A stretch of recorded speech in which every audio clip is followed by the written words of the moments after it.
Scene create करायचं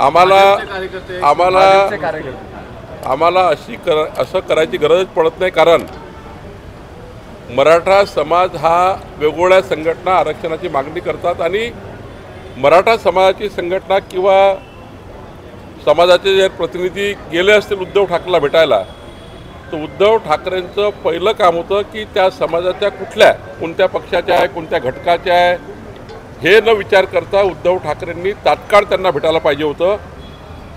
ते का भेटले नाही याचं कारण स्पष्ट आणि स्वयंस्पष्ट आहे की उद्धव ठाकरे हे मराठा आरक्षणाचे खरे मारेकरी आहेत.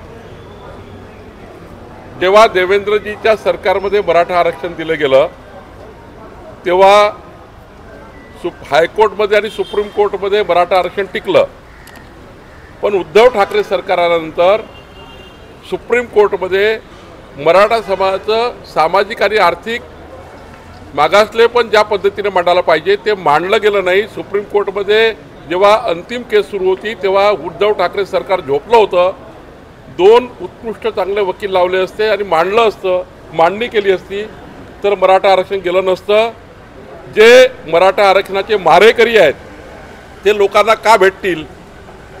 त्यांना लोकांना भेटायला त्या ठिकाणी काही तर नाक पाहिजे.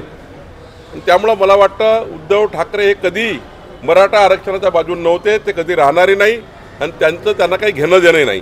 त्यामुळं मला वाटतं मराठा समाजाच्या जे प्रतिनिधी गेले होते त्याची त्यांनी अवहेलना केली आहे.